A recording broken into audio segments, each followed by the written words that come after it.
8:03 de la mañana, estamos de vuelta aquí en No Hay Derecho, y como lo había anunciado antes de irme a la pausa, está ya aquí en nuestros estudios el doctor Aldo Vázquez.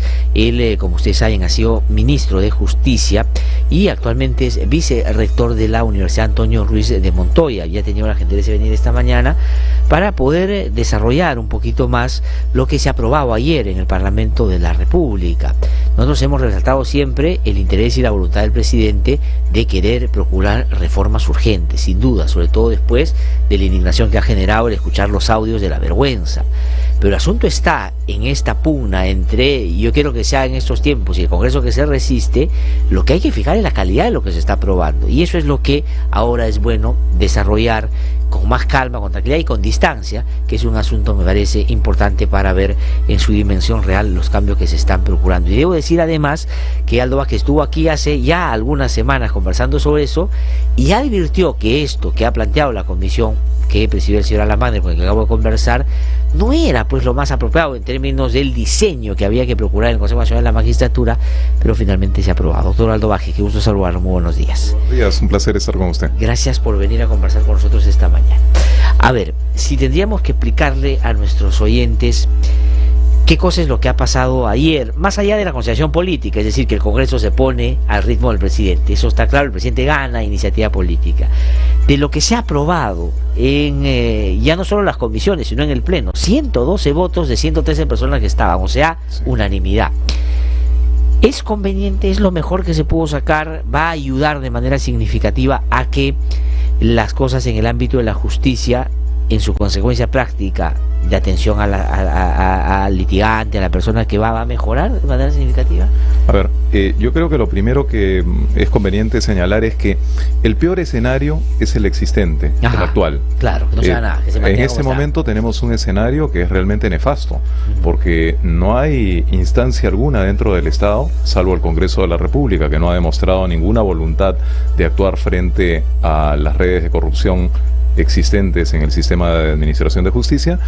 No hay ninguna instancia del Estado que pueda actuar en este momento. La única era el Consejo Nacional de la Magistratura, pero al haber sido, yo sospecho que maliciosamente declarada en reorganización durante 9 meses, porque hay que distinguir, una cosa era separar a los consejeros que habían incurrido en evidentes faltas, cosa que está muy bien que se haya hecho, pero otra distinta era declarar en reorganización el Consejo Nacional de la Magistratura por 9 meses, impidiendo de ese modo su recomposición y la posibilidad de que este Consejo pudiese investigar las inconductas de jueces y fiscales supremos y de otras categorías que están implicados con estas redes. Ahora, insiste usted entonces en creer de que eso ha sido calculado, o sea, que no ha sido esa emergencia producto de solo el interés de resolver el problema, sino de que justamente eso congelaba cualquier posibilidad de sacar a estas personas. Como ha ocurrido, ¿no? Es decir, hace ya 2 meses que tenemos esta situación en estado de parálisis y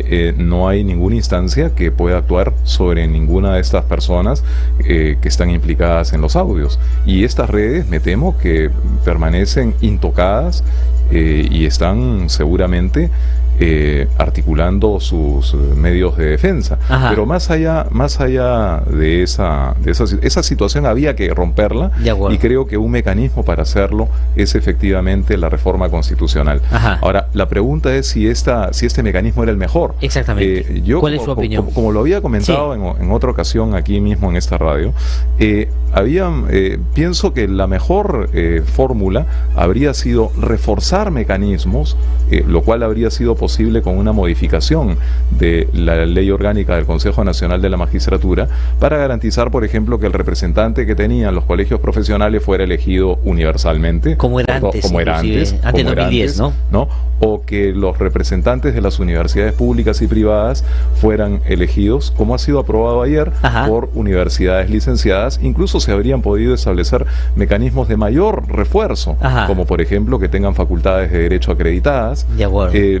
En fin, podría haberse de esa forma recompuesto el Consejo Nacional de la Magistratura y no tendríamos el vacío que hoy tenemos. Pero mirando hacia el futuro, respecto de lo que se ha aprobado ayer, esta Junta Nacional de Justicia, a mí me preocupa, más allá de los nombres, por supuesto que me inquieta enormemente que el actual fiscal de la Nación, por ejemplo, pueda intervenir en la designación de los consejeros, de los integrantes de esta Junta Nacional de Justicia, pero incluso prescindiendo de los nombres, a futuro, en otros contextos, no me parece conveniente, no me lo ha parecido nunca en verdad, que la selección de los integrantes del Consejo Nacional de la Magistratura quede a cargo de un conjunto de funcionarios que, aún siendo del más alto rango, sin embargo, deben su condición a una elección parlamentaria. Es el caso de los integrantes del Tribunal Constitucional, cuyo presidente será parte.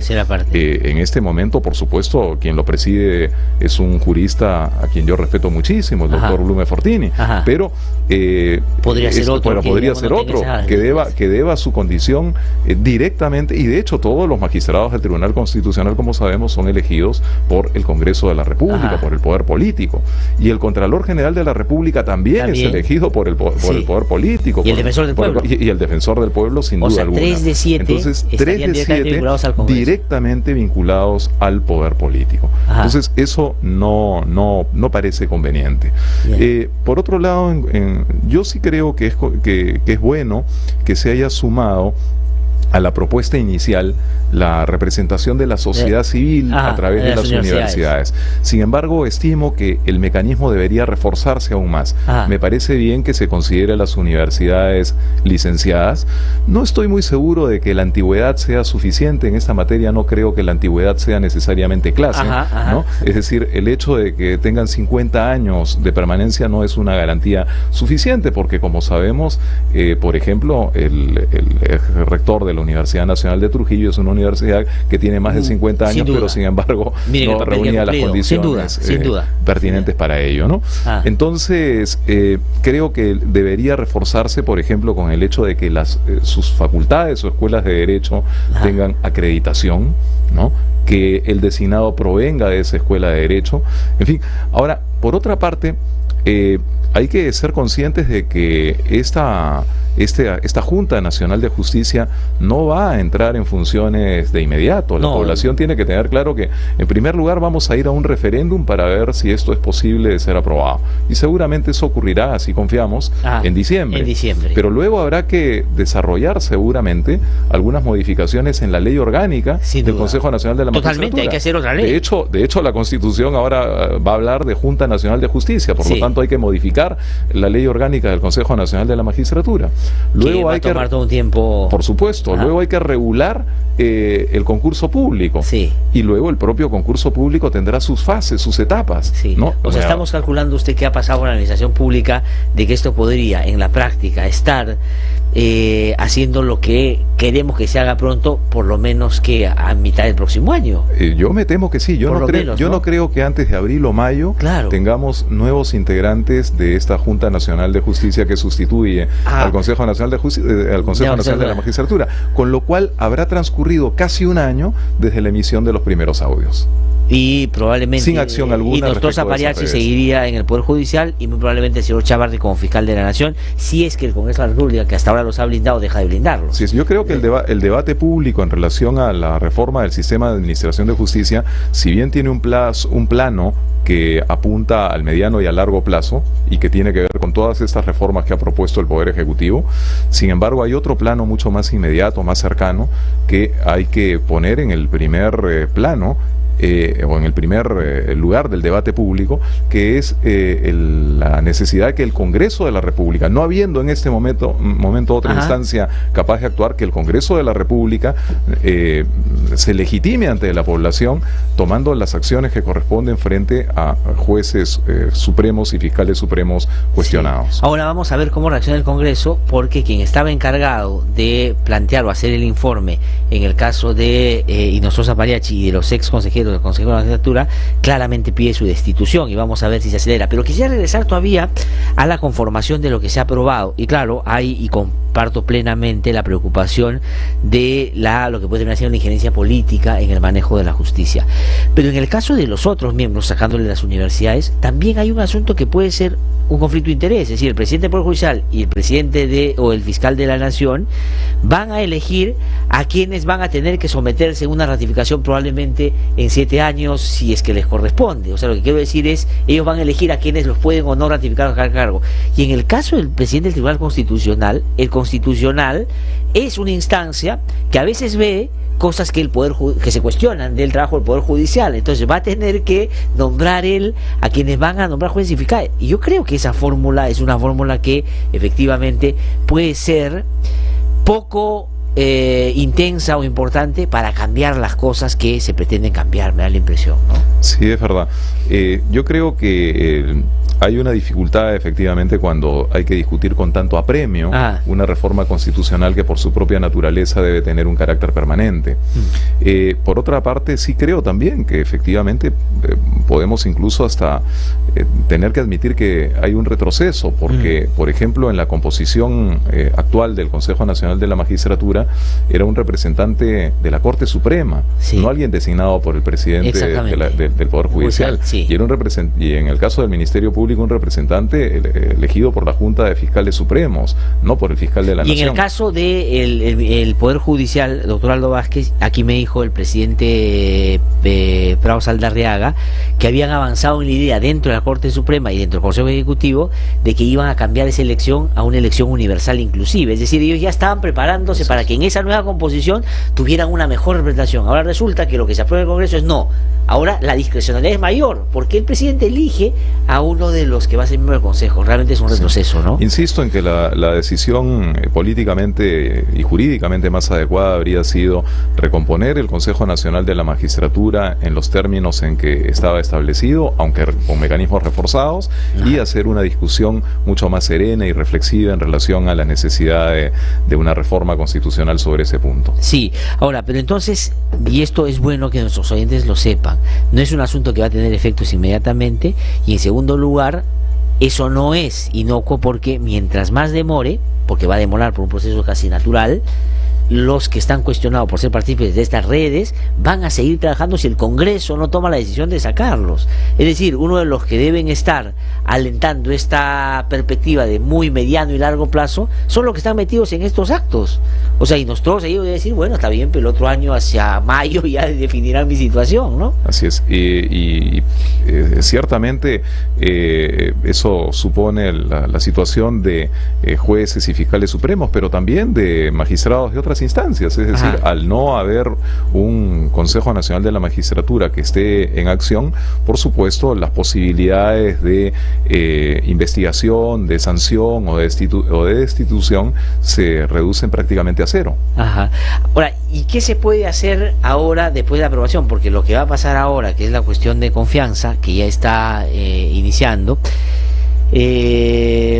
va a apuntar a que todo esto se apruebe, y el presidente del Consejo de Ministros ha dicho que lo va a plantear con esa fecha hasta el 4 de octubre, ¿de acuerdo? Para que se pueda dar someter a referéndum con la segunda vuelta de los gobiernos regionales en diciembre de este año.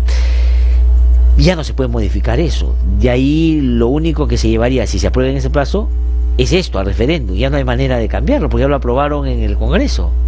Sí, bueno, yo creo que en este lapso hay que fortalecer algunas otras vías, ¿no? Por ejemplo, el propio presidente de la Corte Suprema de Justicia ha aludido a un proyecto elaborado, trabajado en el Poder Judicial, un proyecto de ley que les permita mayores facultades para poder, cuando menos, suspender jueces investigados. Creo que hay que también aplicar algunos mecanismos de reforzamiento de la Oficina de Control Interno de la Magistratura. Entre tanto, hay por otra parte otros proyectos, hay un conjunto de 6 proyectos que ha presentado el Ejecutivo, de los que la opinión pública tiene menos noticia porque no suponen reforma constitucional, pero son proyectos de ley o proyectos que modifican la ley orgánica del Poder Judicial o la ley orgánica del Ministerio Público, y que también tienen que ser urgentemente atendidos. Han sido además, así ha sido solicitado al amparo del artículo 105 de la Constitución del Estado, de modo que tienen que ser prontamente revisados, de tal manera que el conjunto de estos mecanismos coadyuve a mejorar lo más pronto posible la situación del sistema de administración de de Justicia. Ahora, pero ahí hay también, por ejemplo, solamente para establecer un vínculo de la realidad con lo que se ha aprobado en el Congreso de la República, de cara a mejorar el sistema de justicia, es que el doctor Prado Saldarriaga va a ser presidente del Poder Judicial solo hasta diciembre. Si esta junta se forma en abril, mayo del próximo año, él no va a ser parte de esa junta y no se sabe quién saldrá elegido como presidente del Poder Judicial.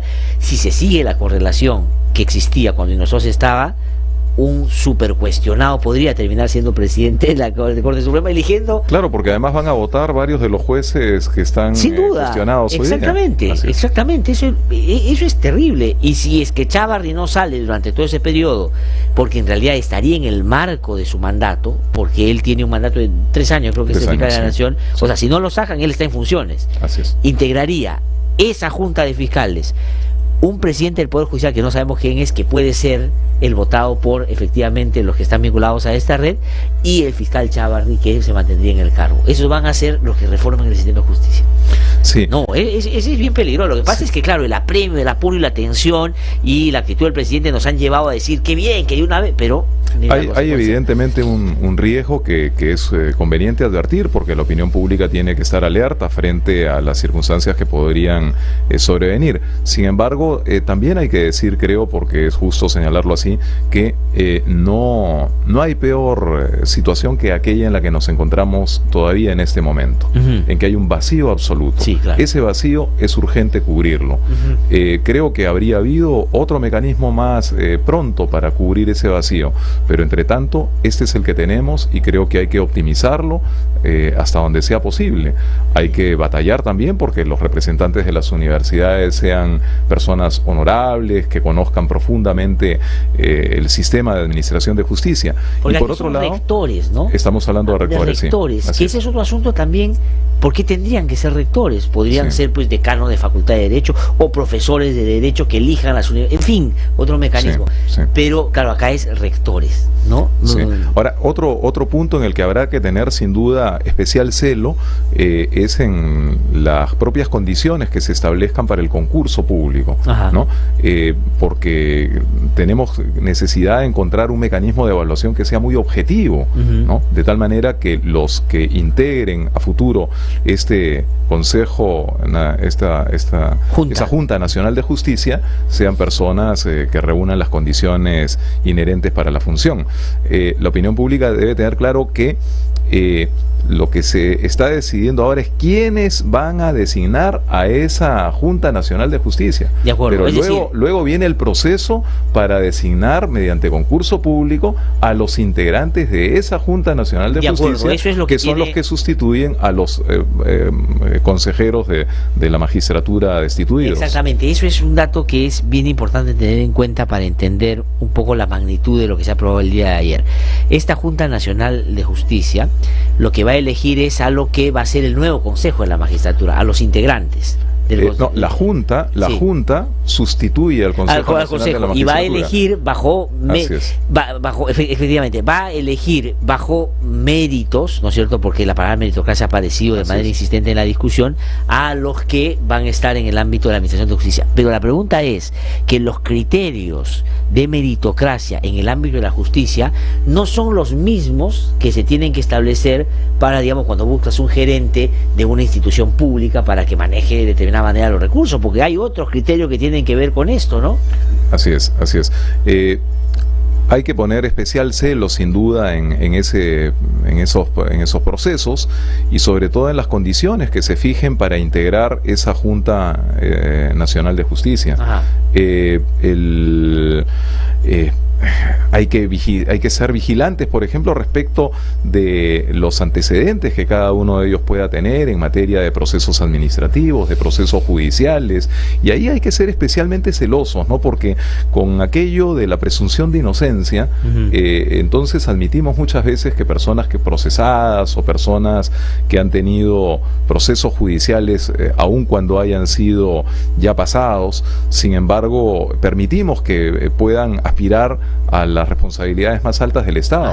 Y cuando se trata de funciones de esta naturaleza, por supuesto que hay que ser especialmente celosos, ¿no? Sí, ahora, pero ahí cuando se ha planteado la discusión en las comisiones pertinentes del Parlamento antes de la aprobación en el Pleno, cuando se planteaba, por ejemplo, poner trayectoria democrática, lo que sería pues razonable en cualquier discusión, saltaron del otro lado. ¿Qué trayectoria democrática? ¿Cómo es que se mide la trayectoria democrática? Que era casi como ayer, que no han aprobado que los que aspiren a ser congresistas o miembros de las cámaras pues declaren intereses. Pero esas cosas que están vinculadas a la trayectoria democrática a través de que son básicas, no las quieren aceptar. Que es efectivamente otro tema fundamental, ¿no? Yo escuchaba ahora la intervención del embajador Alan Wagner, que lo ha precisado con mucha claridad, ¿no?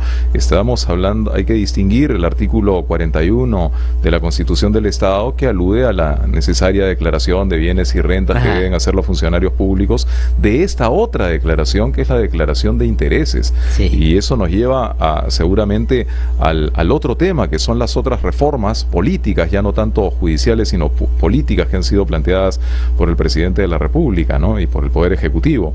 Es decir,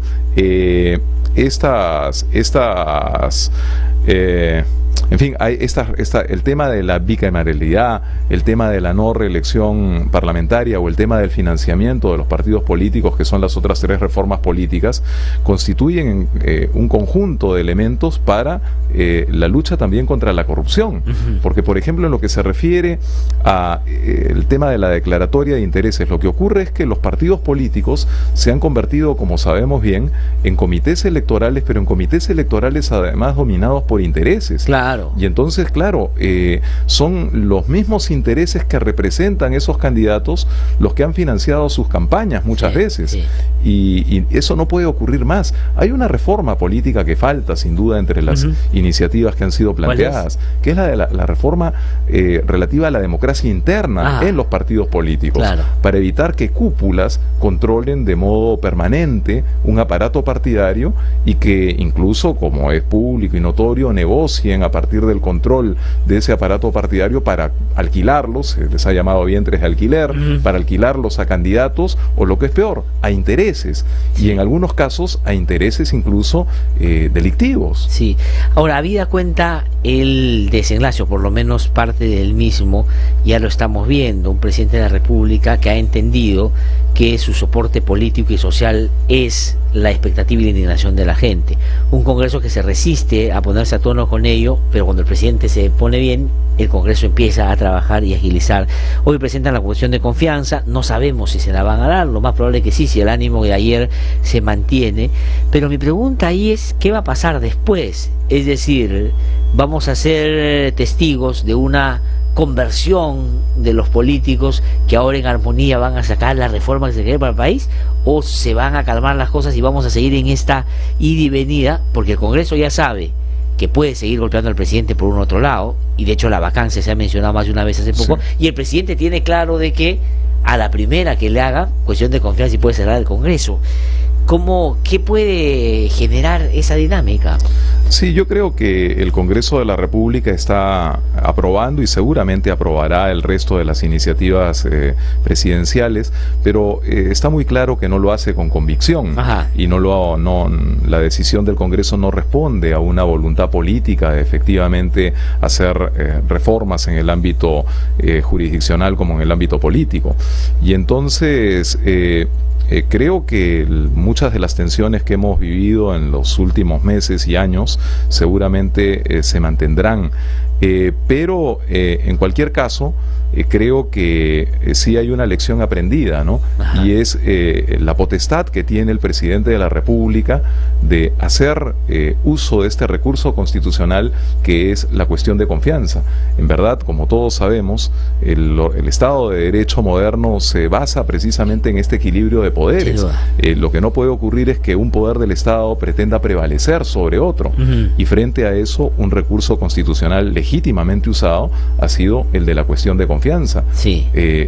Frente al cual, cuando no hay una posibilidad de encuentro entre ambos poderes del Estado, pues entonces hay que acudir al soberano, que es el pueblo, para que decida y dirima en el conflicto. Ahora, en ese sentido, claro, el presidente de la República identificó eso como, yo diría, casi una última carta por jugar, y se dio cuenta que le ha resultado, porque la consecuencia práctica de eso ha sido que el Congreso ha empezado a alinearse con lo que el Ejecutivo tiene. Pero inclusive siendo así, me da la impresión, y ya esto tiene que ver con una concepción más política, por el comportamiento de las agrupaciones que estuvieron confrontando con el presidente, no es que aquí se acabó esa beligerancia, sino que de pronto van a aquietar un poco el accionar y después van a venir por otra cosa. Me da la impresión, ¿no? Ojalá no sea así.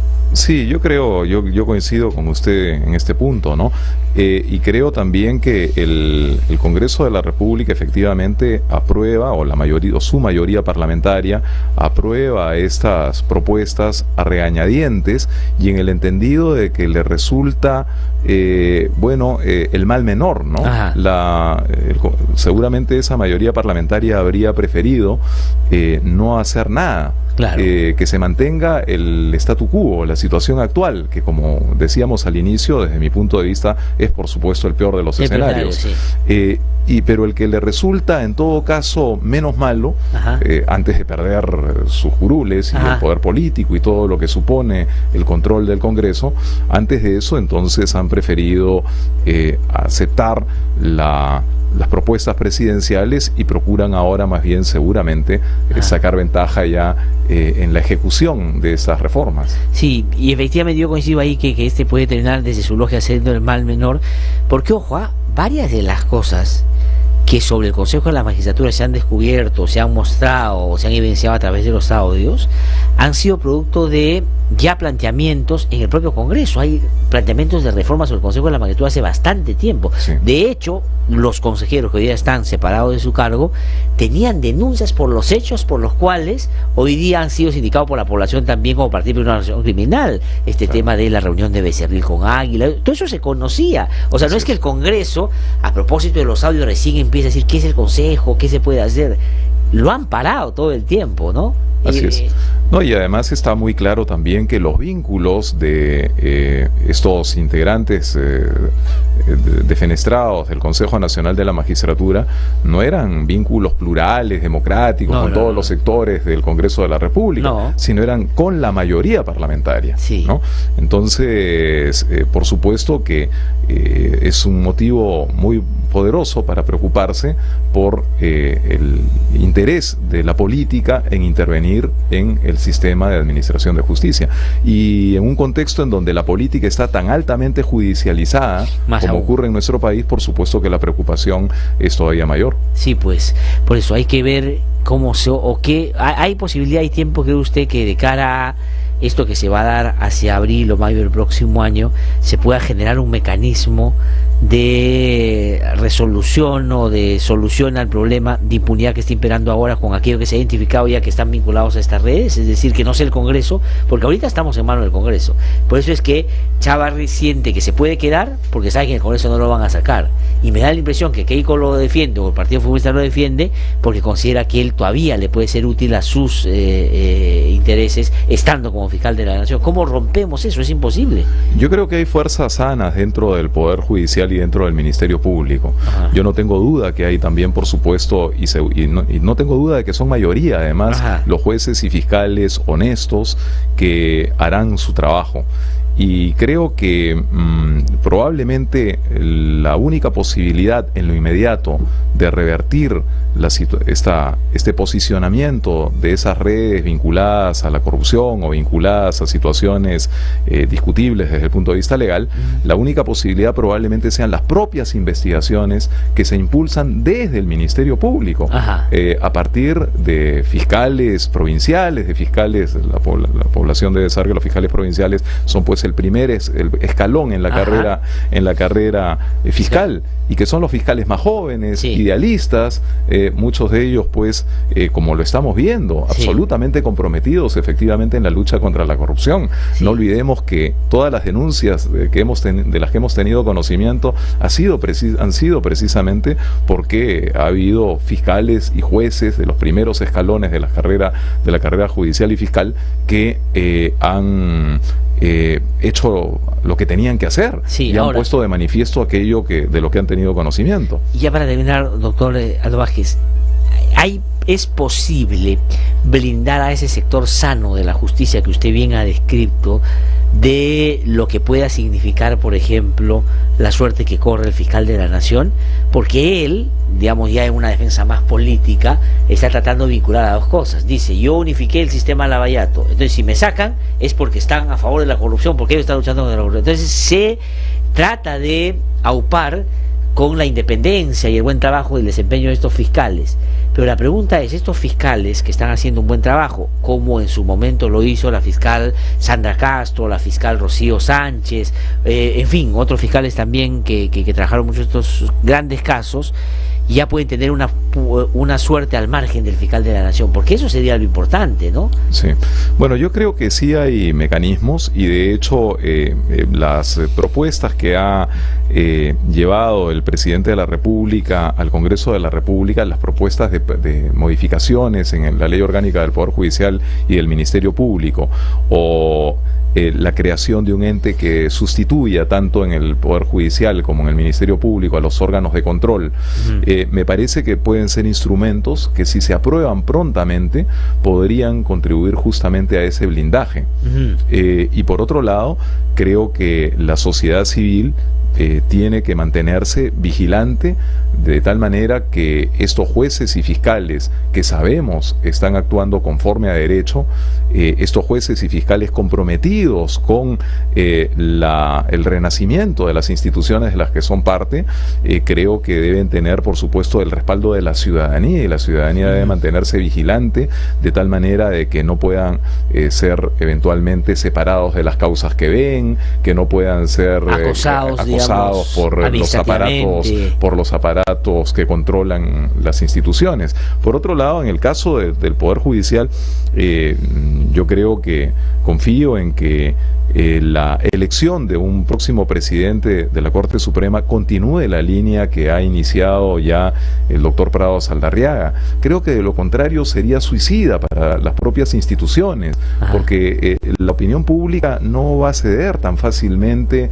ante la pretensión de algunas de estas redes de mantenerse indefinidamente en el control de instituciones tutelares del país, indispensables para la vida democrática, pero no solo indispensables para la vida democrática, sino también para garantizar las posibilidades de desarrollo del país. Sabemos muy bien que sin una institucionalidad sólida, creíble, confiable, no hay posibilidad alguna de desarrollo para el país. Sí, y ahí, claro, no es una buena señal. Lo es en tanto eligen a Prado Saldarriaga como presidente para este periodo, porque es una persona en ese sentido honesta y muy capaz, pero no lo es tanto en términos que le han dicho que esta ya es una elección como presidente y que no puede ir a una nueva gestión, cosa que no es correcto, porque es como que Vizcarra no es un presidente, digamos, que inicia los 5 años cuando cae PPK, sino al contrario, es la continuidad de esa gestión. A él le tocó ese escenario excepcional que acaba en diciembre, pero lo lógico, por lo que está haciendo, debería ser que él tome la rienda los 2 años siguientes. Sí, totalmente de acuerdo. Estamos ante una situación que es absolutamente excepcional, como usted bien lo dice, ¿no? Y ante situaciones excepcionales, por supuesto que esas interpretaciones leguleyas no caben, ¿no? Sí, pues vamos a ver qué pasa. Doctor Aldo Vázquez, muchísimas gracias por haber venido a conversar con nosotros esta mañana. Muy interesante, como siempre, su punto de vista. Tengo